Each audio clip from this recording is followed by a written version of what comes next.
sema huwa tunapenda kusema kanisa ni kanisa. Isaya 11:1-3.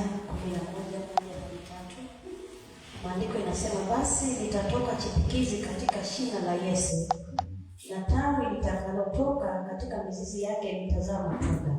2. Na roho ya Bwana itakaa juu yake, roho ya hekima na ufahamu. Sasa tuende pole pole. Roho wa nani? Ya Bwana itakaa juu yake. Itakaa juu yake. Na wanaanza kutaja hizo roho aina gani ambayo itakaa juu yake. Roho ya hekima. Roho ya hekima na ufahamu. Ufahamu. Roho ya ushauri. Roho ya ushauri na uweza. Na uweza. Roho ya maarifa. Roho ya maarifa na ya kumcha Bwana. Na ya kumcha Bwana. Na furaha yake itakuwa katika kumcha Bwana. Wala hata hukumu kwa kuyafuata ayaonayo kwa macho yake. Wala hata yaonya kwa kuyafuata asikiayo kwa masikio yake. Ndio hata yafuata. Mstari wa 3 inasema, na furaha yake itakuwa katika kumcha Bwana. Wala hata hukumu kwa kuyafuata ayaonayo kwa macho yake. Hukumu kwa kufuata kwa mambo yanayoona tu na macho yake. Wala hata yaonya kwa kuyafuata asikiayo kwa masikio yake. Amen. Bwana Yesu asifiwe. Amen. Ndio nabii Isaya. Wakati Mungu anaponena na yeye kwa ajili ya wana wa Israeli, maana hawaelewi atakayotokea ili wakaweze kuelewa.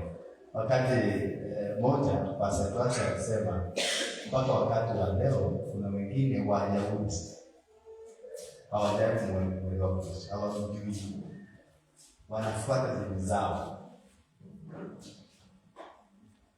Walingojea na Kristo awakomboe na vita ya kawaida, vile Biblia inasema kwamba atakutokea. Lakini sasa hii yeye alipokuja, naye hakukuja kama tunasema kama simba wa Yuda, lakini wanatarajia kama simba akuje afanye kama mwenye nguvu katika taifa ya Israeli. Lakini naye hakuja kama simba, yeye alikuja kama mwanakondoo aliyenyenyekea ili akaweze kufuta wewe pamoja na mimi kwa kuweza kumwelewa Mungu. Na hatuwezi tukaweza kumwelewa na Mungu bila dhabihu, na hii dhabihu ambapo aliileta. Sasa hawa walitarajia simba wa Yuda akaweza kumaliza vita ambapo wamepigana nao kwa maadui kwa muda mrefu, lakini naye alinyenyekea kama kondoo ajapelekwa katika majijoni. Mama Jenene, hiyo wimbo wewe wakati kama mtu tunapoimba, sababu tunasherehekea na shaiba, lakini wewe katika hali kuelewa hiyo wimbo ama umeshasahau, unasema nini kwa njia yako katika ufunuo wako? Sawa, Bwana Yesu asifiwe. Na hiyo ndio tunastahili.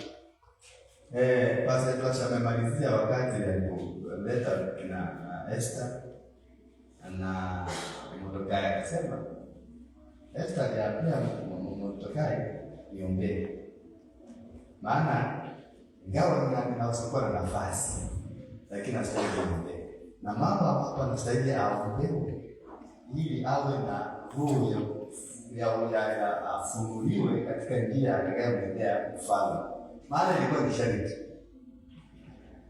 Ndio amependekezwa kama mtu wa mfalme, lakini sheria ilikuwa inalinda mfalme, sio kama sheria za hizi siku hizi. Sheria ilikuwa inalinda mfalme. Kwa hivyo Esther kumwambia kwa Mordekai niombee, ilibidi ya kwamba awe na ufunuo atakapomwendea mfalme.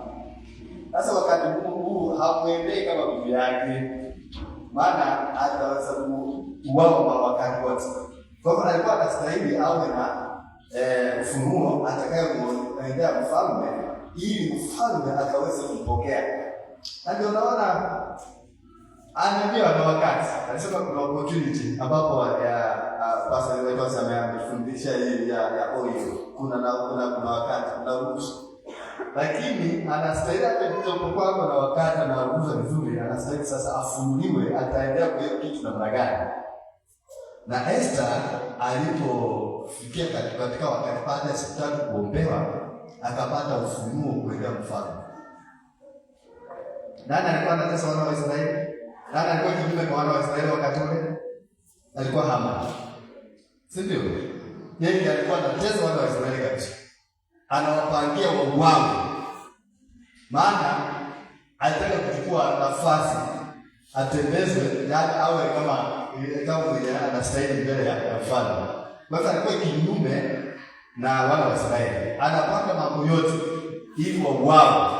Lakini Esther alijua, akapata ufunuo njia ya kuweza kuendea mfalme. Eneo kule kabisa. Na vile vile kuonekana anaongea. Yaani ndio sababu tunaharibu. Hata tunaona wakati mwingine unapoelezea mtu hawezi kukuelewa na anaanza kukataa tu wewe kwa sababu ya maneno yenye umemwambia, maana ndani yake wewe mwenyewe hauna ufunuo katika maneno, lakini unataka akaweza kuelewa. Esther hakuenda tu na kusema mfalme, kuna Haman huyu mwenye unaketi na yeye ndio anakupangia na sisi kuuawa. Kwenda hivyo.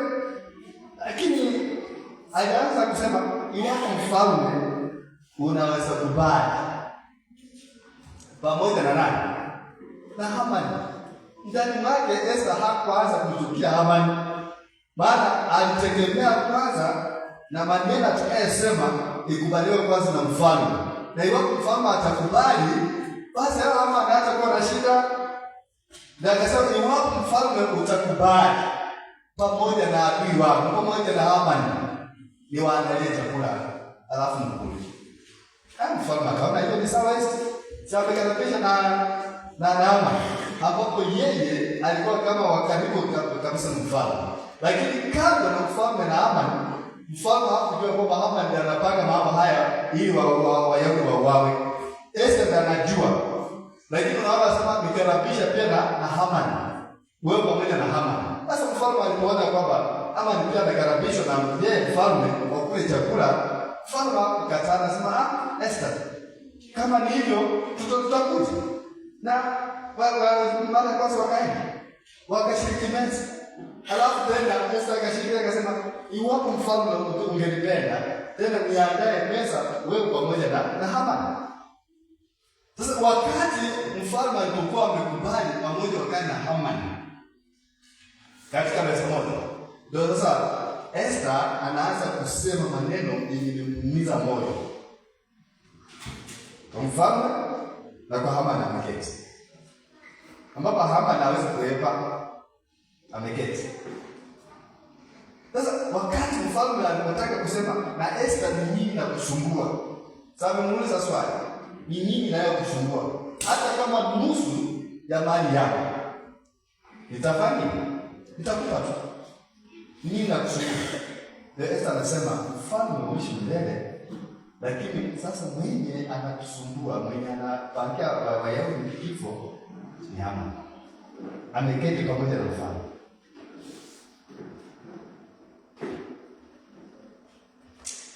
Naomba kwa kila neno ambapo mtu wa Mungu anakufundisha mambo.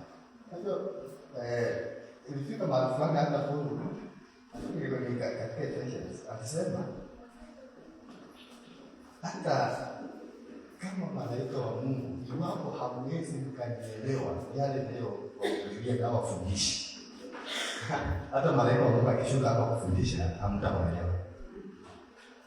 Maana hatujawahi kuishi na malaika. Malaika ni roho.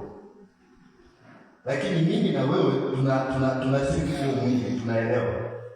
Na iwapo huwezi kupata ufunuo kuweza kuelewa huyo anaye na mwili ambao anafundisha, hautaelewa malaika wa Mungu ambapo haujawahi kukaa pamoja naye.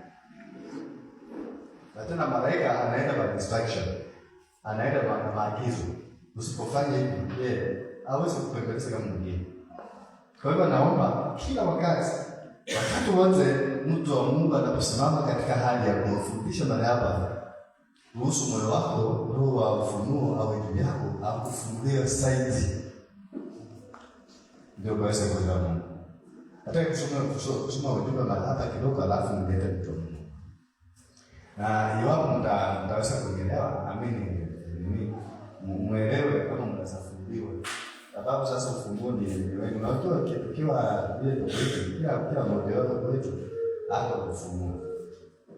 Nataka kusoma hivi.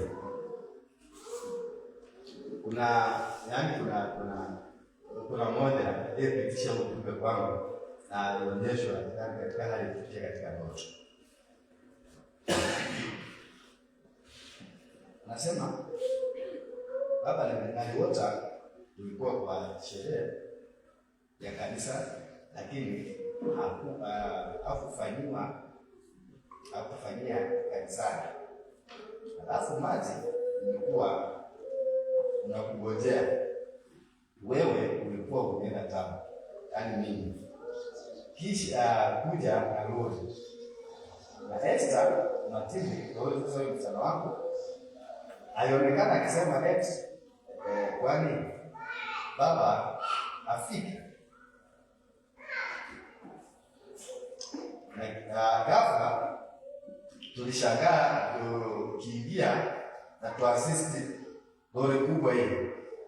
Unaendesha huku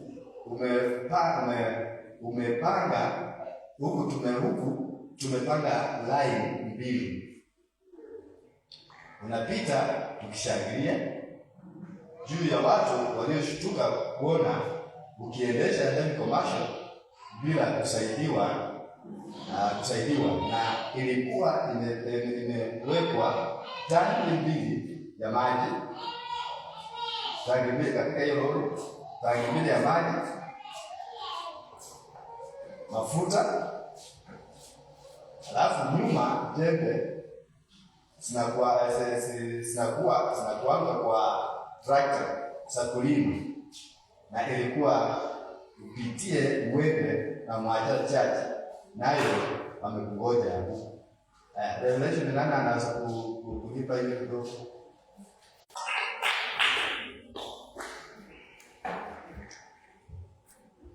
Bwana Yesu asifiwe. Haleluya. Hiyo ufunuo tutaileta tu. Kuna watu wana ufunuo watakuja kusaidia sana. But the revival must begin from here. The revival of this region, the revival of Bungoma, lazima ianze hapa. Na unabii wa baba Askofu Daktari Isaac Wawile alizungumzia huo unabii katika haya madhabahu, and it has to come to pass. Hallelujah. It will come to pass, and we are waiting for that revival. Bwana Yesu asifiwe. Hallelujah. Bwana Yesu asifiwe. Sauti hii sio sauti ya mtu aliye hai. Bwana Yesu asifiwe. Hallelujah. I want us to go into the Word of God. Can we open up our Bibles in John chapter number 11? Pastor Twasi Jasran kutusaidie hata kama tutachanganya lugha. In the name of Jesus. Hallelujah. John chapter number 11. I want us to look at what the Word of God talks about concerning the mysteries of God in heaven. And the mysteries of heaven is only revealed to the believers. The Bible says for those that will believe in Him, that God will do greater things in their lives. God will open heaven for them. They will understand the things of God because they fear Him, they worship Him, they reverence Him, they know who God is in their lives. Hallelujah. We have been going around to the power in the morning. nguvu asubuhi. And I want to understand that actually there is nothing we can do in the journey of salvation without the power of the Holy Spirit. Nataka tufahamu kwamba hakuna kitu ambacho tutaweza kutenda katika safari ya wokovu bila nguvu za Roho Mtakatifu. We have to understand that you need power na uelewa kwamba unahitaji nguvu to make you do something better. Ili kusababisha ama kuwezesha kufanya kitu. So the Bible says, as it was in the days of John the Baptist. Nasema Biblia kwamba jinsi ilivyokuwa nyakati za Yohana Mbatizaji. Since the days of John the Baptist. Tangu siku za Yohana Mbatizaji. That the kingdom of heaven. Ufalme wa mbinguni. For them that want to enter into the kingdom of heaven. Wako wale ambao wanataka kuingia kwenye ufalme wa mbinguni. They must be violent. Lazima wawe wenye nguvu. They must force. Lazima walazimishe. They must work for it. Lazima waitendee kazi. Heaven is for the people. Ya kwamba mbingu ni kwa watu. That are full packed with power. Ambao wamejazwa nguvu. People that are anointed. Watu wamepakwa. Walking into the power of the Holy Spirit. Wanatembea ndani ya nguvu za Roho Mtakatifu. That is why the church needs power. Ndio sababu kanisa linahitaji nguvu. And if you lack power, na ukikosa nguvu, get to understand. Nataka uelewe. The devil who is the Satan has power. Yule shetani ambaye ni adui ana nguvu. To destroy your destiny. Ya kuharibu hatima yako. Praise the Lord. So you have to understand. Wapaswa basi kuelewa. As a believer, as a Christian. Wewe kama muumini Mkristo. You are fighting against another creature that has power. Unapigana vita kinyume ya kiumbe ambacho kina nguvu. Because he wrestled with the devil, with God, with Jesus. Manake alikumbana na Yesu. And when Jesus overcame him. Na Yesu alipomshinda. Then he descended upon the believers. Na akashukia sasa waumini. So that he may wrestle with them. Ili akapigane nao. So you need to understand. Uelewe. That as a believer. Kama muumini. If you cannot rise up to a level of spirituality. Usipoinuka katika hali ya kiroho. If you cannot rise up to the level of prayer. Usipoinuka kwa hali ya maombi. If you cannot have wisdom in the words of God. Ukikosa ufahamu na maarifa katika then the devil is going to do away with your destiny. Basi adui atakuondolea hatima yako. The devil will destroy you. Adui atakuharibu. Because the devil is roaring like a lion. Manake ananguruma kama simba. To look for who he can devour. Atafuta nani atameza. He's exercising his power. Sasa anatumia nguvu zake. The power that he had in heaven. Zile nguvu alizokuwa nazo. When he was leading the worship. Alipokuwa anaongoza ibada. Praise the Lord Jesus. Yesu Kristo asifiwe. Hallelujah. Hallelujah. But I want to talk something unique. Nataka niongee kitu cha But kipekee. just about power. Na kinahusu nguvu. How do we get delivered from the powers of darkness? Je, tunakombolewa aje kutokana na nguvu za giza? Deliverance from powers of darkness. Tukombolewa kutoka nguvu za giza. Because in John chapter number 10. Manake kwenye Yohana 10. In verse 10 the Bible says. Mstari wa 10 Biblia inasema. That the devil comes to steal. Shetani huja ili atume to kill and destroy. na kuharibu. Get to understand this church. Leo hii kabisa. As we come to convert into this place. Tunapokuja kusanyika hapa. Every Sunday to worship the Lord. Kila Jumapili kumwabudu Mungu. Get to understand the devil. Leo shetani. He's after stealing. Basi yake anataka We kuua. want to kill and to destroy. Anataka kuua na kuharibu. And on the other side of that verse. Lakini upande wao mwingine wa mstari The ule. Bible says Jesus the Son of God. Inasema kwamba Yesu mwana wa Mungu. He came for us to come to have life. Alikuja ili nasi tuwe na uzima. Jesus came upon us on this earth. Yesu akaja ulimwenguni. Jesus came. Yesu akaja. And you and me. Ili wewe na mimi. We should have life. Tuwe na uzima. So that you understand. Ili ukaelewe. The devil is so jealous. Ya kwamba adui ni mwenye wivu. And he do not want us to have life. Hataki tuwe na He uzima. wants to tamper with your life. Anataka kuharibu maisha He yako. wants to destroy your life. Anataka haribu maisha He yako. wants to destroy your family. Anataka kuharibu jamii. He wants to destroy your job. Anataka kuharibu kazi yako. He wants to destroy your opportunity. Anataka kuharibu fursa zako. Praise the Lord. Hallelujah. When there is an opportunity, Kama kuna fursa. when there is a door open before you, Mlango umefunguka kwa the ajili yako. devil wants to close it. Shetani anataka kufunga. The devil wants to close that door. Shetani anataka kufunga. Hallelujah. Hallelujah. But Jesus, Lakini Yesu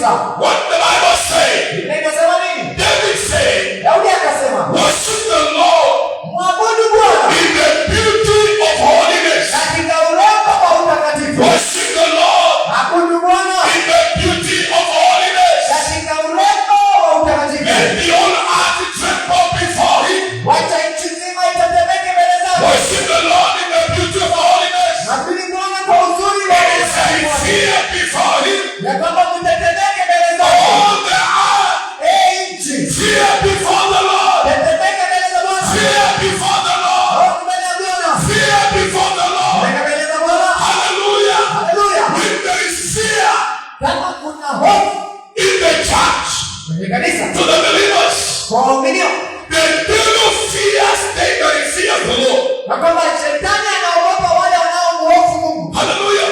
And they that worship him in the beauty of holiness. Na wanaomwabudu katika urembo wa And utakatifu. even if they die, Hata wakifa, the Lord Bwana gives them hope anawapa tumaini for the betterment of their everlasting life. kwa sababu ya uzuri wa maisha yao ya baadaye. Hallelujah.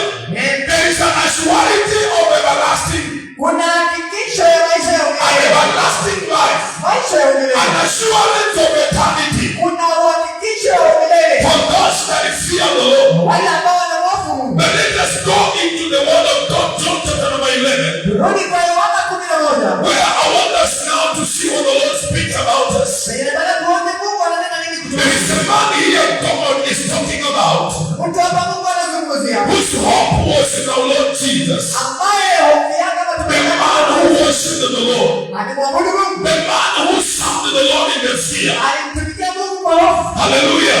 Haleluya. John chapter number 11 and verse 38. Yohana 11 mstari wa 38. Hallelujah. If you are there, you can just read.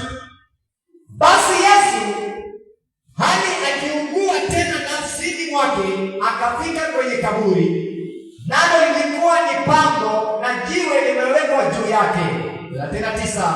Yesu akasema, liondoeni jiwe. Martha dada yake yule aliyefariki akamwambia Bwana, ananuka sasa, maana amekuwa maiti siku 4. 40. Yesu akamwambia, mimi sikukwambia ya kwamba ukiamini utauona utukufu wa Mungu? 41. Basi wakaliondoa lile jiwe. Yesu akainua macho yake juu akasema, Baba, nakushukuru kwa kuwa umenisikia. Nami nalijua ya kuwa wewe wanisikia siku zote. Lakini kwa ajili ya mkutano huu wanaohudhuria nalisema haya, ili wapate kusadiki kwamba ndiwe uliyenituma. Naye akisha kusema hayo, akalia kwa sauti kuu, Lazaro, njoo huku nje.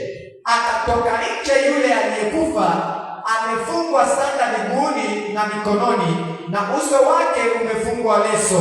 Naye Yesu akamwambia, mfungueni mkamwache aende zake. Hallelujah. Haleluya. Mfungueni na mkamwacha aende zake. Praise the King Jesus. Amen. Hallelujah. Haleluya. Praise the Lord Jesus. Yesu asifiwe. Hallelujah. Hallelujah. What a loving God we serve. Huyu ni Mungu mzuri hadi What a tunayemtumikia. loving God we worship. Huyu Mungu tunayemwabudu na Lazarus has worshipped the Lord. Lazaro akawa amemwabudu Mungu. Lazarus has worshipped the Lord Lazaro amemwabudu Mungu. with all of his heart. Kwa moyo wake He wote. has given his life to Jesus. Alipeana maisha yake kwa Yesu. Lazarus is a friend to Jesus. Lazaro akawa ni rafiki wa dhati wa He's Yesu. always in the presence of the Lord. Ila wakati anapatikana wapo. He's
Mwabuduni Bwana. Lazarus is dead. Lazaro amekufa. Lazarus has gone. Lazaro ameenda. But the relatives in the home, they are crying. Lakini watu wa jamii They are running helter skelter. wanakimbia huku na huku. This man was afraid of Jesus. Usema alikuwa rafiki wa Yesu. But now behold, Lakini sasa he's tazama. no more. Hayupo tena. He's no more. Hayupo tena. Hallelujah. Hallelujah. I've come to tell you, Nakuja kuambia. don't lose your hope. Usipoteze Don't tumaini. give up. Usikate tamaa. Continue waiting. Endelea kusubiria. Don't give up. Usikate I tamaa. have come to encourage you. Usiruhukie moyo. Don't give up. Usikate tamaa. Jesus is coming Yesu aja. to deliver you from the powers of darkness, from the powers of the devil. Jesus, the one we are worshiping, he is alive. Hallelujah. Hallelujah. Many people are giving up. Wengi wanakata tamaa. People are now saying now there is no need to continue worshiping God. Watu wanasema sasa hakuna haja ya kuendelea kuabudu Bwana. I have been praying and trusting upon the Lord, Nimekuwa ninaomba nikimtumainia Mungu. trusting the Lord to do me a favor. Nikimtumainia Mungu I anifanyie. have been giving my sacrifices upon the altar, Ingawa ninatoa dhabihu zangu. but I have not seen my prayer answered. Na sijaona majibu ya maombi I yangu. have come to tell you this Nimekuja hour. kukwambia hii mama.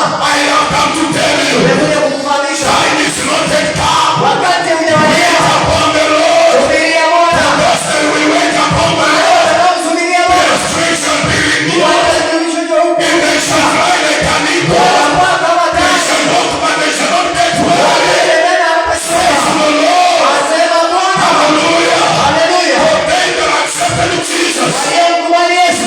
God the Father, Mungu Baba He gave them power, aliwapa Mungu power to deliver us nguvu za kuwakomboa from the darkness of the devil. kutoka kwa giza na The shetani. power of the Lord.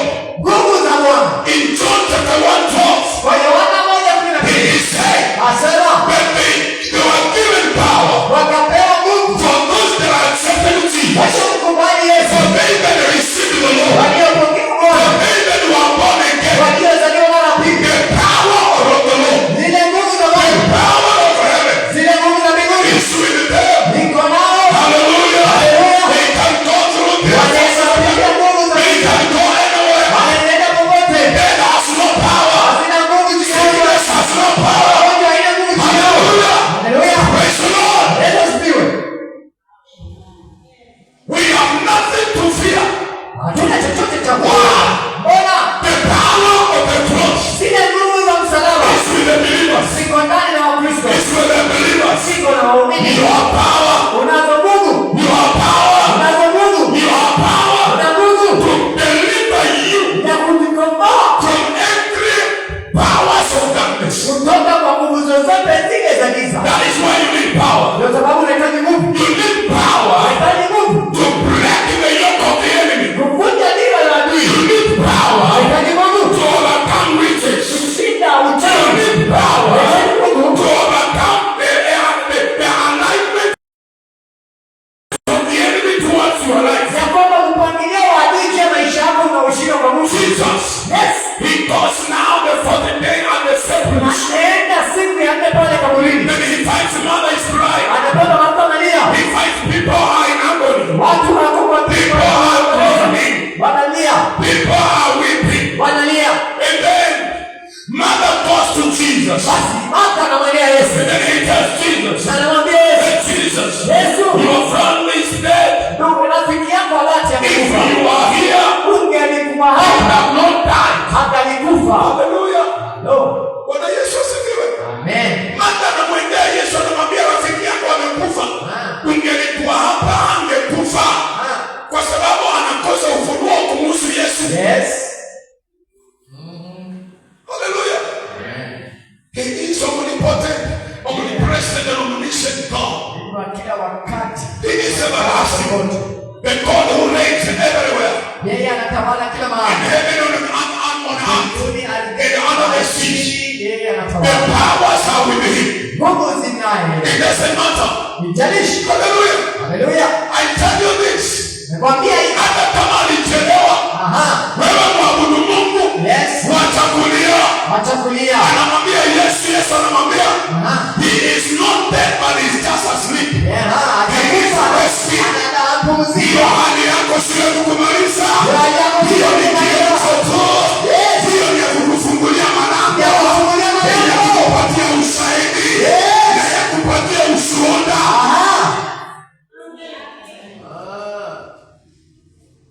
Kile unapita ndani sai, wewe watakulia. Mwambie Yesu niko hapa. I know you will do it. Najua utatenda. Hata kama utafanya, I know you will do it. Kama utafanya najua utatenda. Najua utafanya. Ndio utafanya. Hata kama ulingoja miaka 3 imepita. Umegraduate hiyo university. Endelea kumngojea. Gawe pole Bwana. Wacha kunung'unika na kulia.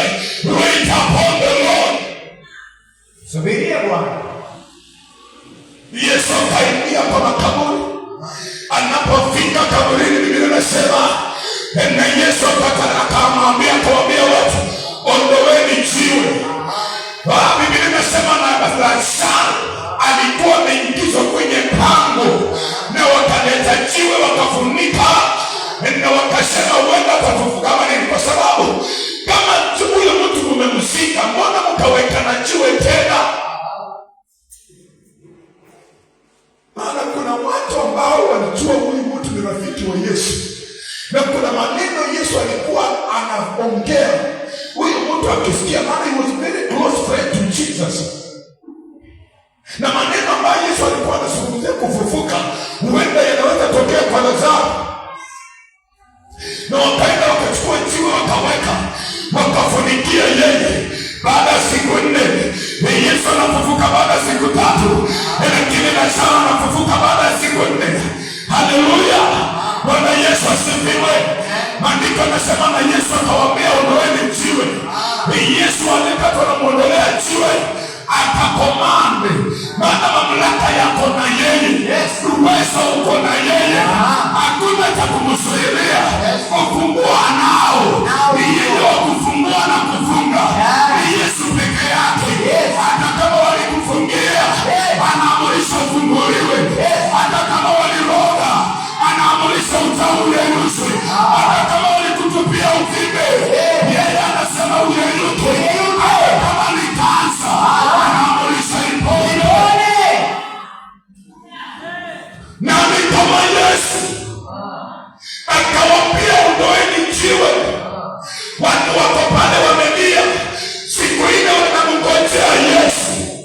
Yesu anaingia ina style.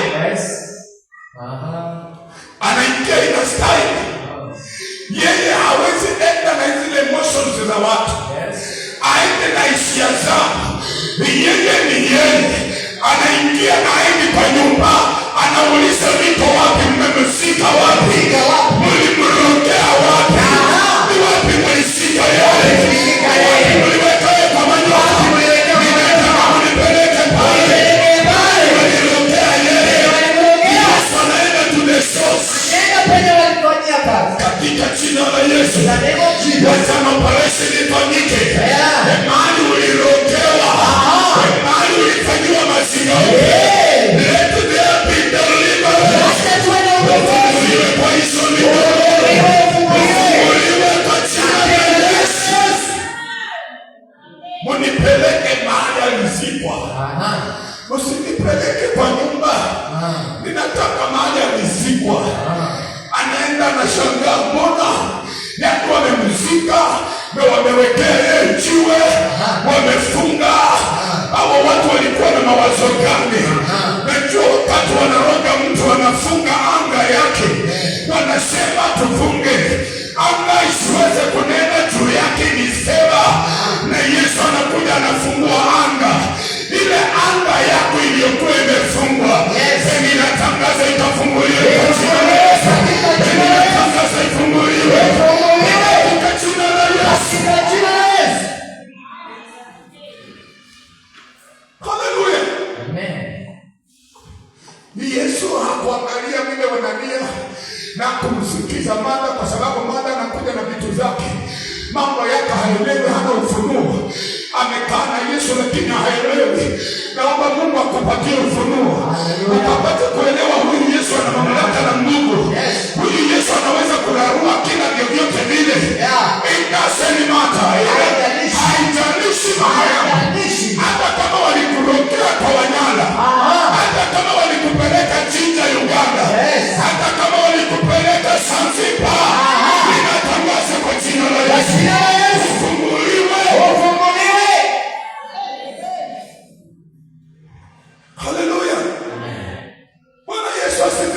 Haleluya. Kama mnipeleke pale. Mstari wa 40 unasema nini? Take me back to verse. Okay, let me. Jesus said, take ye away the stone. Mother, the sister of him that was dead said unto him, Lord, by this time he's thinking, for he has been dead for 4 days. Sasa ananuka, amekuwa kaburini siku 4 sasa. Hallelujah. Amen. Ananuka sasa huyu. Hello. Amen. Sasa ni siku 4 days. Ananuka. Wakiwa wamemzika. Na Yesu aende na ule uvundo. Hata kama wewe unanuka, hata kama wewe ulikuwa rejected, hata kama wewe ulikataliwa katika jamii, hata kama wewe alikwambia wewe hauna jina, hata kama wewe hauna kisomo, Yesu anaingia kwa maisha yako. Yeye anapakua ndani, anaondoa kila aina ya uvundo. Ndio kila harufu. Yesu anabaki Yesu. Daudi akasema mwabudu katika urembo wa utakatifu na utetemeke mbele zake. Wakati ukifika, yeye akiingia, haitajalisha umenuka for how long. Hata kama umenuka 5 days, hata kama umenuka 1 year, anasema mimi sijali na kunuka. Ndio watu wanaitwa majina. Wewe itwa majina, kubali hayo majina yote. Kubali kutukanwa, kubali kudharauliwa, kubali kuitwa mtu wa nguo moja, kubali kuitwa kiatu moja, kubali kuitwa koti moja. Halo. Mbunge wa wasingisho, wa magavana wa wasingisho. After manda wanaitwa nani? Koti moja. Anaitwa koti moja. Ni mwalimu by profession. Huyo mwalimu alikuwa ni mwalimu wa koti moja. Na ilitabaki kuwa jina lake. Aliyekuwa koti moja. Today is the governor. Leo ni governor. Walioita majina yote kwako, wakuona ukikaa na wafalme. Hello? Wakuona ukikaa na wafalme. Ulinuka ndio miaka zilizopita, lakini kuna miaka zinakuja. Mungu atakuinua kukaa na wafalme. Time is now. Kwa nyumba yako lazima tuwe na usawa. Vile Mungu alimtuma nabii kwa nyumba ya Yesu, mtoe pale mtu. Haleluya. Pale tukawa na shina kwa hiyo nyumba ya Yesu. Haleluya.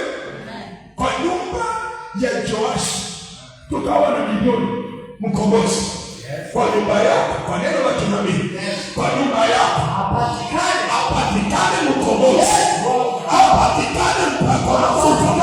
Kwa nyumba yako mtu mmoja tu, hata kama kwako kunanuka, hata kama kwa malako unakula 1 million a day, apatikane mtu. Mungu akuinulie madaktari, Mungu akuinulie walimu, Mungu akuinulie wanasayansi, Mungu akuinulie watu ambao watainuka kwa mataifa. Kwa nyumba yako ufungo utaondolewa. Yesu anasema, umesema ananuka, ni sawa. Mahali mtu ananuka, watu wanatembea wakitema, watu wakienda mesinyoza. Bwana Yesu asifiwe. Wakenda watu wakwekuta, wakenda watu wakuloma, wakenda watu wakwesakula. Bisenyolile wila huinuwe, bisenyolile wila badilishe, wila usesirima utuyo, wila usesirima mubimulolo, wamundu niyo na usila, wabukula chingu wachawana wo,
ukiwadia. will just come and do it. Kuja na kufanya. So let's stop complaining. Wacha kulalamika. Hello?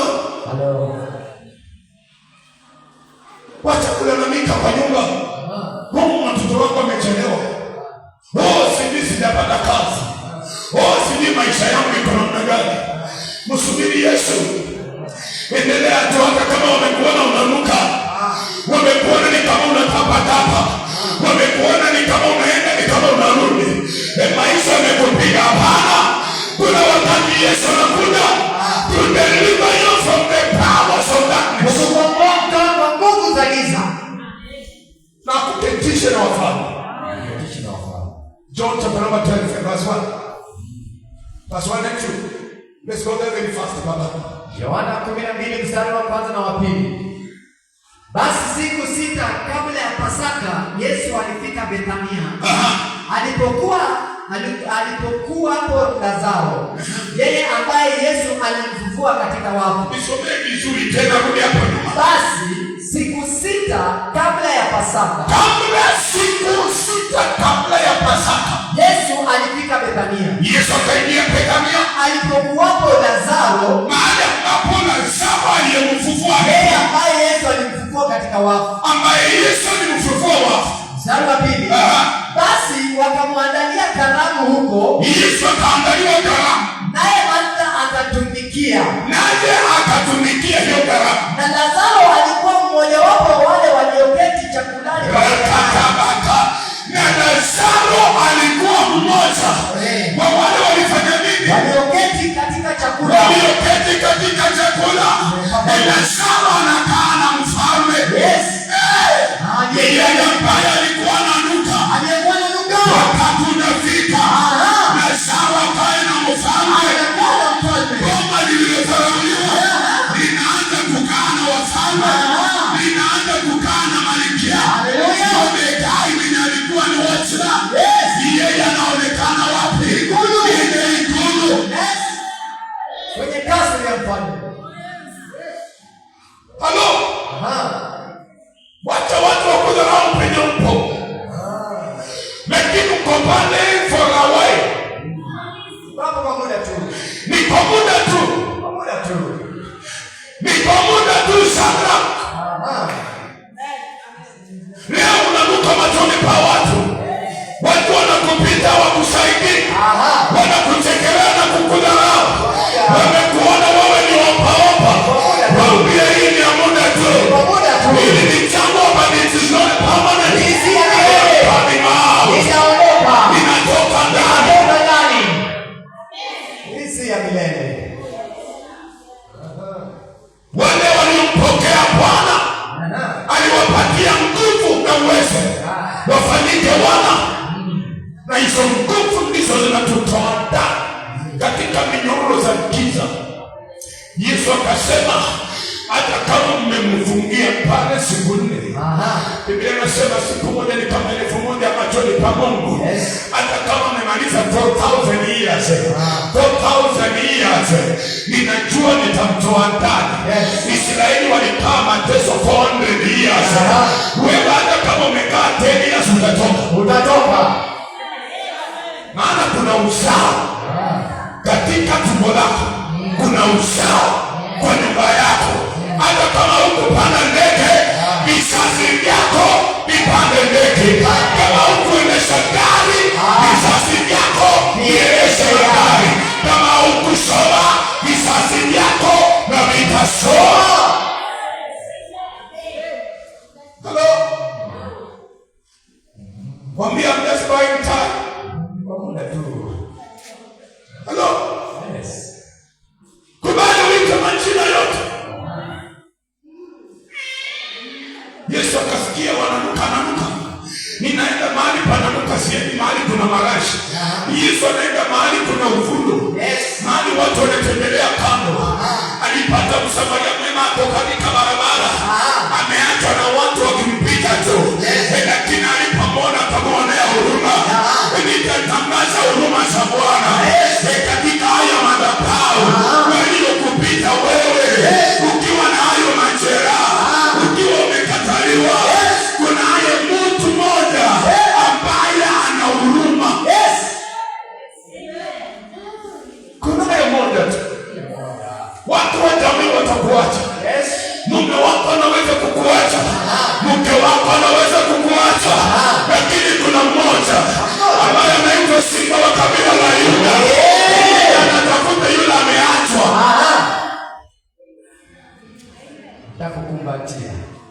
kabla siku ya Pasaka, kabla Yesu aenda achinjwe, akasema kabla sijamalizika msalabani, lazima Lazaro nikae na yeye kwa meza, ana kwa ana. Kabla mwaka huu uishe, ninatangaza mwaka huu katika jina la Yesu. Amato Mei, ninasimama kwa haya madhabahu. Kabla mwaka huu uishe, ninaomba kwa jina la Yesu, anga iliyokuwa imefungwa kwa maisha yako ifunguliwe.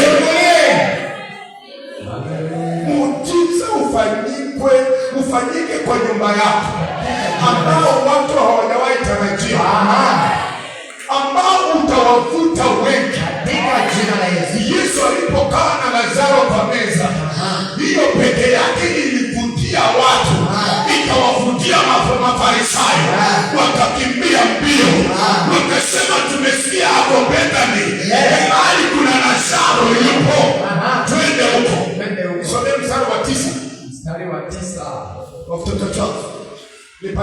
Basi watu wengi katika Wayahudi walipata kujua ya kuwa yeye yuko huko, nao wakaja, si kwa ajili yake Yesu tu, ila wamuone na Lazaro ambaye Yesu amemfufua katika wafu. Wakati wamesikia, haleluya, yaani ukikaa ukiingia tu ikulu pa, my goodness, haleluya, hata wale ambao walikuwa wamekuchukia, ninaanza kuvutia watu, wengine wataanza kukuza, waliokuwa wanatembelea mbali, wengine wanaanza kukuza. Iweje Lazaro leo anakaa na mfalme? Iweje leo unakaa na President Ruto? Iweje leo umeinuliwa unaendesha magari? Wacha ukaweze muujiza wako ukaanza kuleta ushangao. Katika jina la Yesu. Wakaingia kule Bethani, wale Wayahudi wakasema hapana, twende, tumesikia habari hii. Haleluya. Waliokuwa wameona Mordekai kwenye geti, lango na rungu, ndio huyo ameitana na mfalme kwenye ikulu. My goodness, huyu Mungu ni nani? Huyu Yesu ambaye unaabudu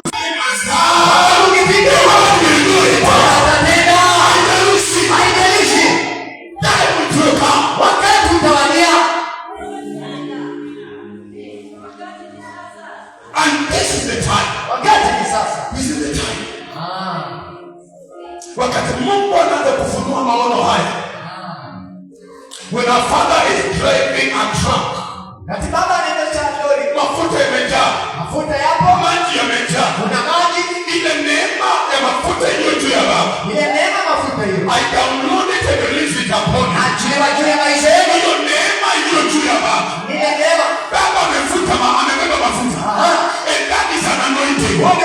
Uso ni nguvu, ana gari pasipo na mafuta yataenda. Ninaachilia hayo mafuta ambayo yanapasua milima zote zilizoinuliwa juu ya maisha yako. Vitu vingapi? Vitano vimebeba. Hiyo truck imebeba mafuta, hiyo truck imebeba maji, na hiyo truck imebeba majembe ya kulima. Vitu vingapi? Vitano.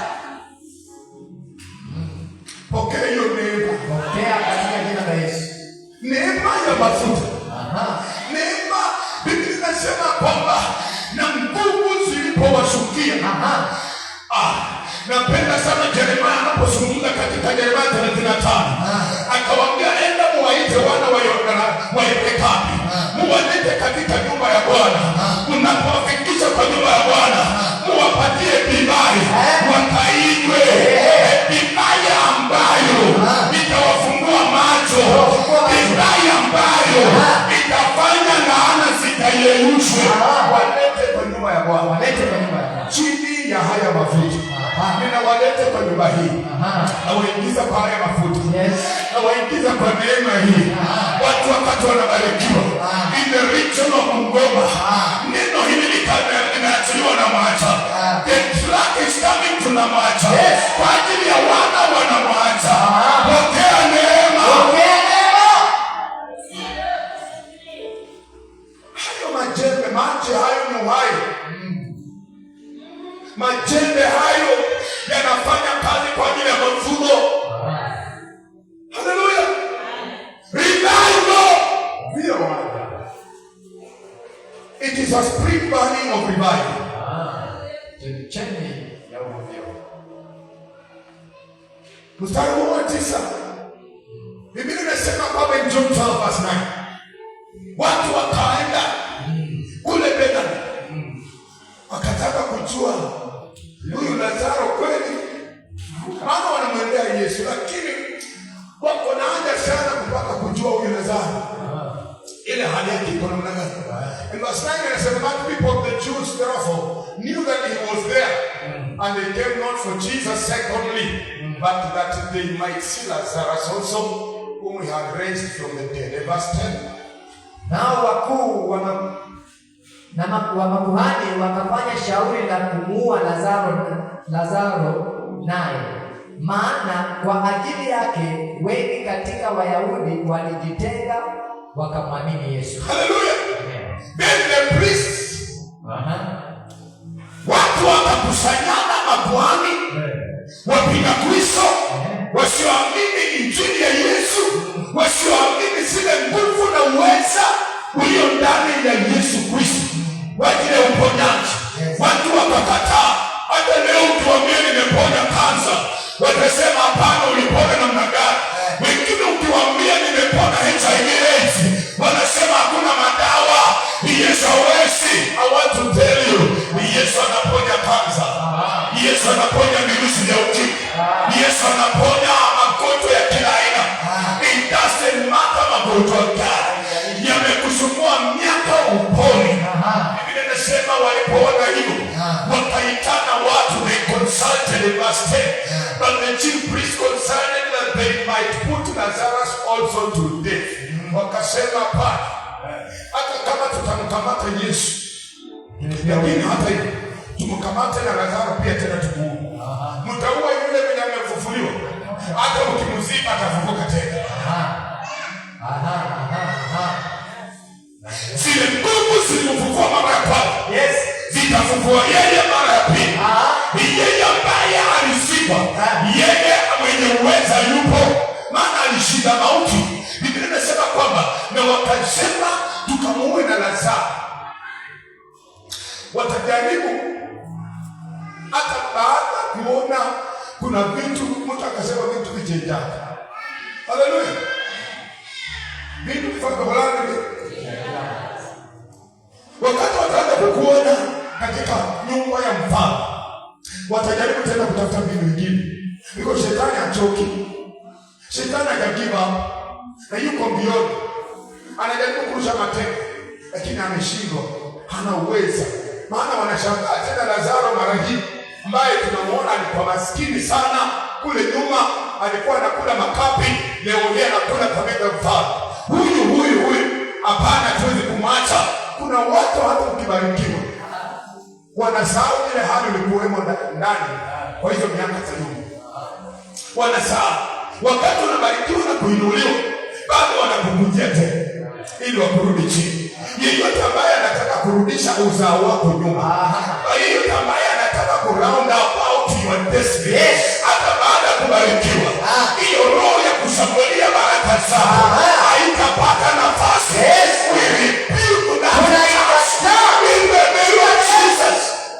Wakati wa kuinuliwa, shetani pia anapanda viwango. Yes. Haleluya. Sasa wakati unaanza kukula, usikule tu na kusaza mengi na kusahau. Wakati huo ndio unahitaji kukumbuka Mungu, kwa sababu shetani anainua viwango vingine ili kwamba tena kumaliza. Na ndio unaona watu wakibarikiwa kwa maisha yao wanasahau hadi ambayo walikuwemo. Mungu akikuinua, anakuinua ili uinue. And that is why Pastor Tosa anasema ni wakati ambao tunahitaji kuombea watu wengine wabarikiwe, ili wanapobarikiwa sisi tunabarikiwa. Haleluya. Bwana Yesu asifiwe. Wewe unapobarikiwa usisahau mahali Mungu amekutoa. Usifike pale na kiburi kikainuke. Kuwa mtu wa kunyenyekea. Bwana Yesu asifiwe. Haleluya. I want us to go to Psalms 49 because of my time. Sababu ya muda tuangalia Zaburi 49. Psalms 49 verse 15. Zaburi 49. See what the power of the Lord is coming to do in our lives. Tuone kile ambacho nguvu za Mungu zinakuja kufanya. Psalms 49 and verse 3 says, my mouth shall speak of wisdom, and the meditation of mine. Psalms 49 verse 15. Bali Mungu atanikomboa nafsi yangu, atanitoa mikononi mwa kuzimu, maana atanikaribisha. But God will redeem my soul. Sema, God will redeem my soul. Bwana atakomboa nafsi yangu. Sema, Bwana atakomboa nafsi yangu. Bwana atakomboa nafsi yangu. From the power of the grave. Yes. I wish tungekuwa na watu. Sema, Bwana atakomboa nafsi yangu. Bwana atakomboa nafsi yangu. Kutoka kwenye nguvu za makaburi. Kutoka kwenye nguvu za makaburi. He said, sema, he will redeem my soul. Atakomboa nafsi yangu. From the power of the grave. Kutoka kwa nguvu za makaburi. And for he shall receive me. Na atanikaribisha. Yeyote alikuzika. Yeyote alizika destiny yako. Yeyote alikupeleka kwa makaburi. Yeyote alizika ndoa yako. Yeyote alizika masomo ya watoto. Yeyote alizika destiny yako. Ninasimama kwa haya madhabahu katika jina la Yesu. Kwa mstari wa Samueli 43. Mstari wa 15. Bwana leo anakukomboa. Nafsi yako toka makaburini. Kutoka kwenye makaburi. Watu wanatoka makaburini. Bwana Daudi akasema, Bwana ataniokoa na atanikomboa toka kwenye nguvu za makaburi. Makaburi hayana nguvu ya uzao wako. Roho yeyote ya mauti, roho yeyote ya kuzimu, roho yeyote ya vifo iliyokuwa imemeza Lazaro, siku ya leo ninatangazia hiyo roho leo ikuachilie, leo ikuachilie, leo iachilie. Maana ulizikwa ukawa leo unatatizika, leo ufunguliwe. Daudi akasema, Bwana atanikomboa nafsi yangu toka kwa uweza wa makaburi. Haleluya! Mahali ambapo wanadamu maadui walicheza na anga yako, walicheza na maisha yako, mahali popote walikupeleka wakakuweka kwa mahali pa kusahaulika, leo hii katika jina la Yesu, haya madhabahu ya kuachilia, haya madhabahu kwa hiyo neema juu ya Baba, haya madhabahu ya kuachilia leo magonjwa ya hayo yaliyotumwa ndani yako ya kuue wewe au utakufa. Wewe ni wa kuishi katika jina la Yesu. The power of our Lord Jesus, nguvu za Bwana wetu Yesu Kristo, will deliver you from the forces of the grave. Zitakukomboa wewe kutoka kwa nguvu za kuzimu. Makaburi hayana nguvu. Kuzimu hayana nguvu. Makaburi hayana nguvu. Wewe hayana nguvu. So kama kuna wachao walikunenea mauti ya mapema, kwa jina la Yesu, leo hii haya madhabahu yanameza hizo nguvu, yanameza huo ufalme, yanameza hayo madhabahu.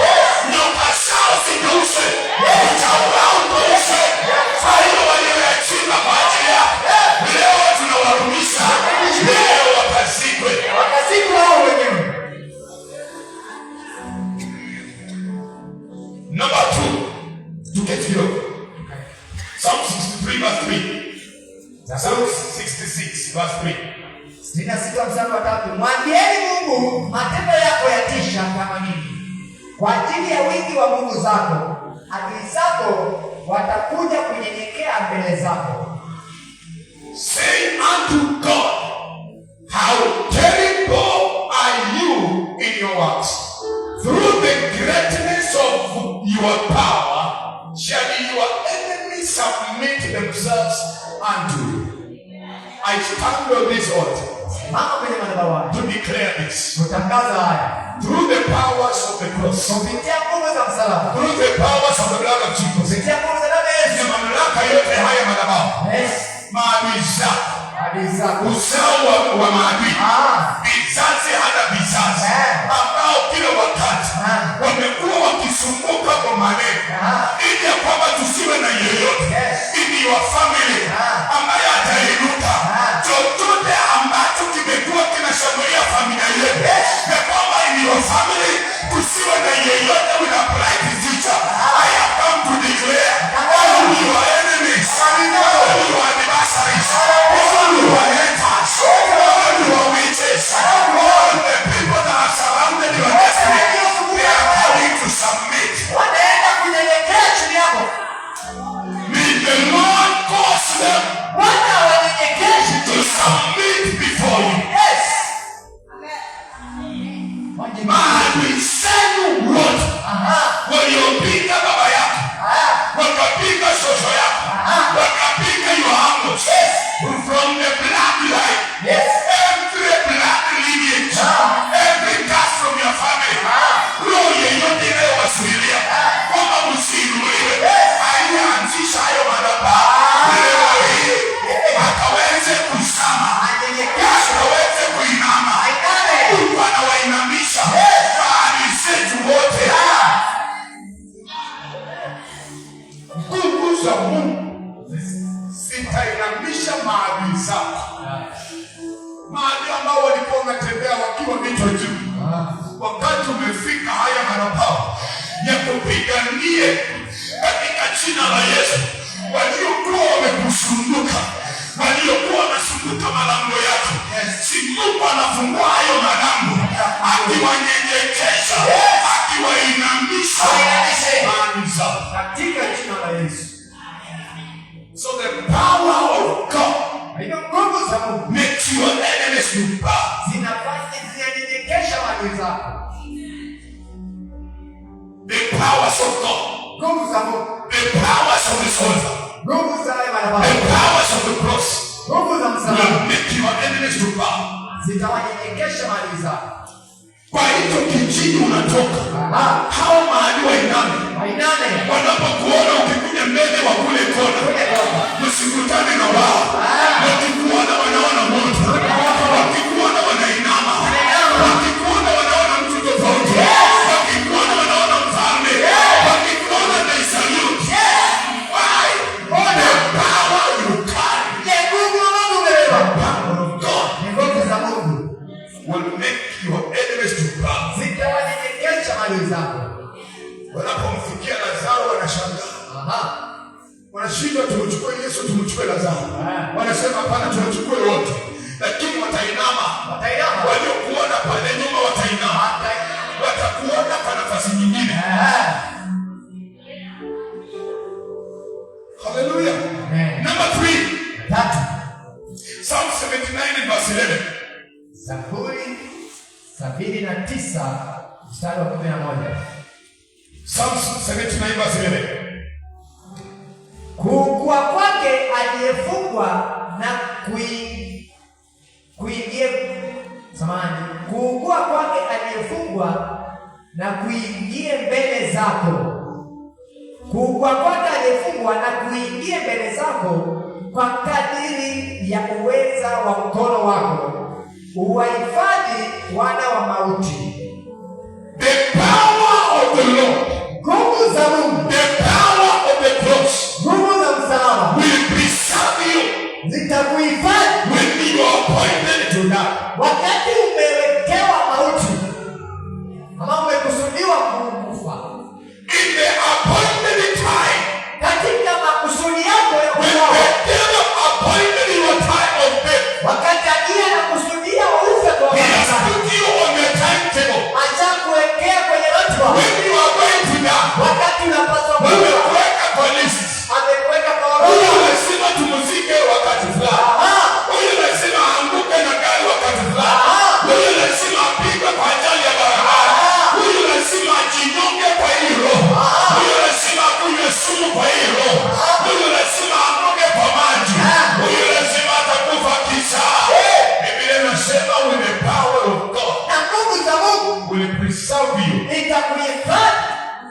you appointed to die. Hallelujah. The power of the cross will preserve you. Even if an enemy has appointed you when you are supposed to die, you have been appointed in your family. You are one of the appointed ones in the council of the devil. And he knows when you are supposed to die. But because of the power of the blood of Jesus, the power of the blood of Jesus, even if they are preserving you, even if they have set you apart, even if they have understand when you are going to die, I want to assure you, the power of the Lord will preserve you, will preserve you, will preserve you in the name of Jesus. Wewe ni mbeba nguvu za Bwana, umebeba Kristo. Hata kama umekuchagua ni nini unakufa, hapana, mwambie mimi nimehifadhiwa. Usikuwe na wasiwasi, usikuwe hata kama utatishwa, usiwe na uoga hata kama umezungukwa na maadui. Don't give up, you have been preserved by the power of the Lord. Katika kama umehifadhiwa na nguvu za Bwana. Hallelujah, hallelujah. Praise the Lord. Can we read Psalms 111 verse 6? 111 mstari wa 6. Psalms 111 verse 6. Zaburi ya 111 mstari wa 6. Understanding the power of the cross. Amewajulisha watu wake uwezo wa matendo yake. He has shown his people the power of his works. Kwa kuwapa urithi wa mataifa. That he may give them the heritage of the heathen. He has shown his people power. Alihakikishia nguvu watu wake. And what does the power come to do? Na nguvu zinakuja kufanya nini? To give them the heritage. Kuleta urithi. Hallelujah. Amen. To give you the heritage. Kuleta urithi. May the Lord. Wacha na Bwana. On this altar. Mama na Bwana. May the Lord. Wacha Bwana. Our Father. May the Lord. Wacha Bwana. Of this ministry. Unlock every door that was lost towards your heritage. Kwa ajili ya urithi wako.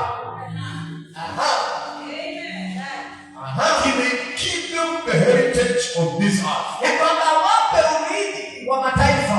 Nguvu za Mungu zinafungua malango ili kwamba urithi wako wa nchi upate kwa maisha yako.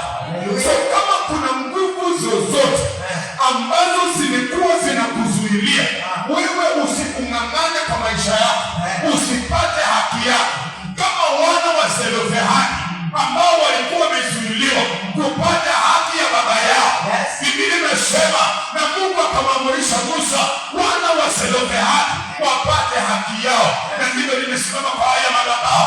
Yeyote ambaye alikuwa amezuilia haki yako, ambaye alikuwa amezuilia haki yako, ambaye alikuwa amefunga haki yako, mlango wako ulikuwa umefungwa mwezi wa 5 tarehe 3 mwezi wa 5, ninaomba kwa jina la Yesu mlango wako ufunguliwe, upate urithi wako.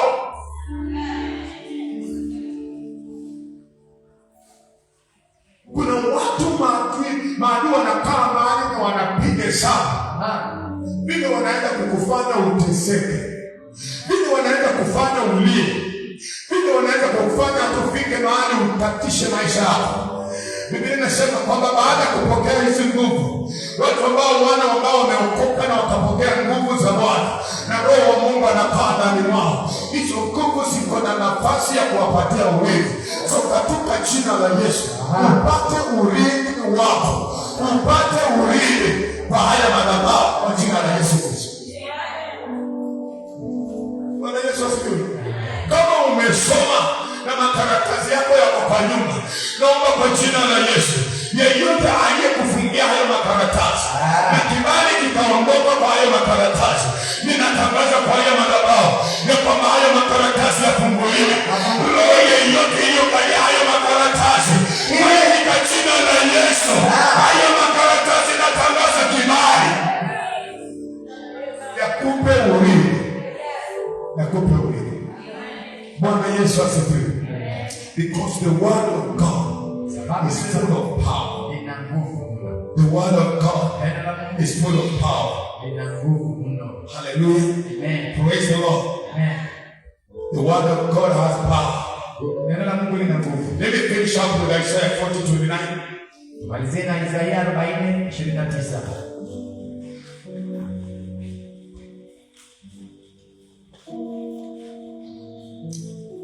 Isaiah 40:29. Wapa nguvu wazimiao, humwongezea nguvu yeye asiyekuwa na uwezo. Mungu huwapa nguvu. He gives power to the faint. Na wapa nguvu wazimiao, And to them that have no mighty, he increases strength. pia na wapa nguvu Mahali ambapo hautakuwa na uwezo kukabiliana na hiyo hali. Ya kwamba Mungu akupe uwezo. Yes. Wa kuweza kukabiliana na hali yoyote ambayo ilionekana kukuzidi katika maisha. Yes. Ambayo ilionekana kukufinyilia. Kwamba Mungu akupe uwezo. Yes. Kwamba ufike mahali ulikuwa unazimia unachoka. Mungu akutie nguvu na kupe uwezo ili ya kwamba usimame tena. Mahali ambapo ulikuwa umechoka, Mungu akutie nguvu kwa utukufu wake. Tusimame Mungu wetu.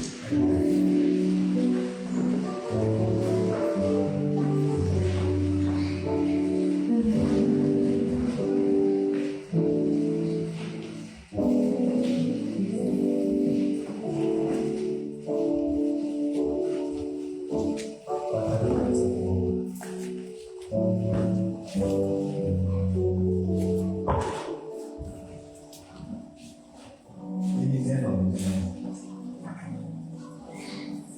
limekuja kwa watu wake.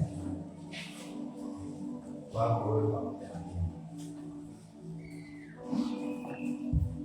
Wakati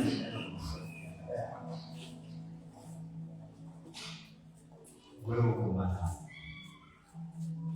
kuna muziki ambapo huwa zinakusukuma usiyejua, na mwisho wake zinakuingiza katika mahali ambapo huelewi. Wewe kama ni kusukuma hapo bila yote, mwili yote, lakini kakusukuma mpaka uelewe yani uone hapo ndio unaeleza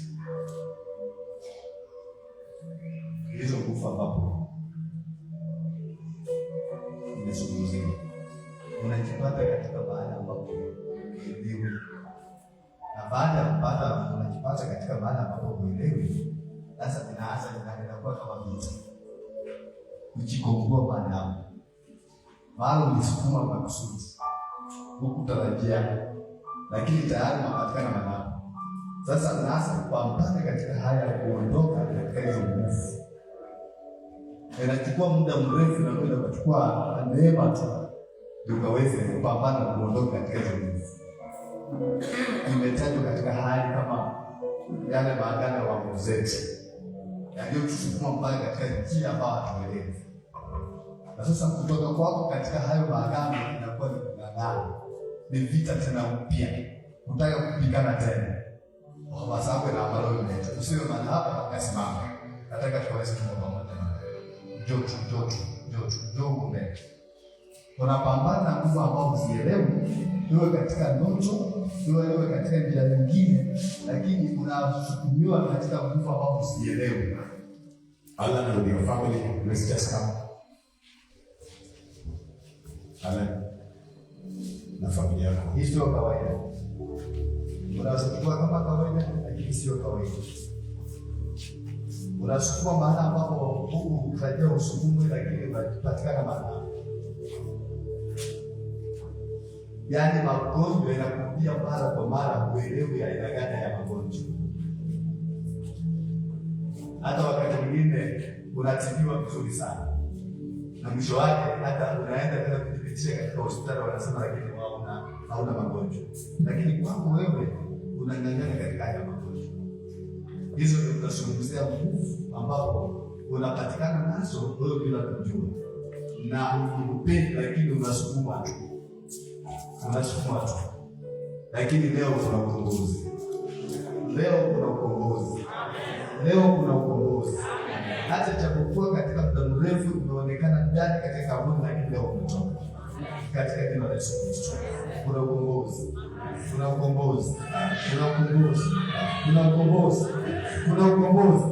Kila mahali waliokusukuma lazima utoke hapo ndani. Umeanza kuhesabu tu muda, umeanza kuhesabu miaka ambayo umekuwa mahali, lakini leo siku yako ya kutoka katika mahali. Katika jina la Yesu, inueni mikono mbele ya Bwana. Ambia Bwana leo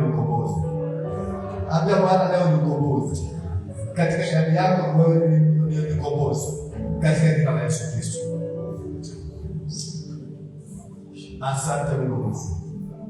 Asante Baba wetu. Tunaliinua jina lako. Tunasema ni asante. Utukuzo kwa sababu ni Bwana.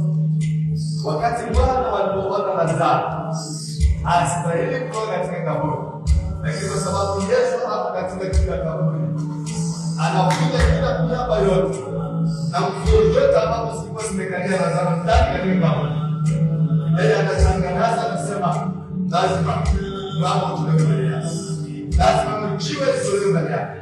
Ndio bila kwamba Petro leo tunamtoa kwa jiwe katika maisha yetu mahali popote ambapo hajaonekana umepanda katika jiwe zito katika maisha yako.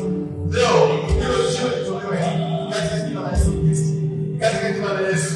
Hata wale kupangia katika mtoto watakao vikao vinavyokuelewa kwa ajili ya masomo yao, kwa ajili ya familia yao, lakini leo vikao tunavyokupatia katika jina la Yesu. Mungu saya tala Mosaya. Asante Mungu. Tunakutukuza Bwana. Tunakutukuza Mungu. Tunakutukuza Bwana. Tunakutukuza Baba wetu. Tunakutukuza Mungu. Ya Mosaya tala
Bwana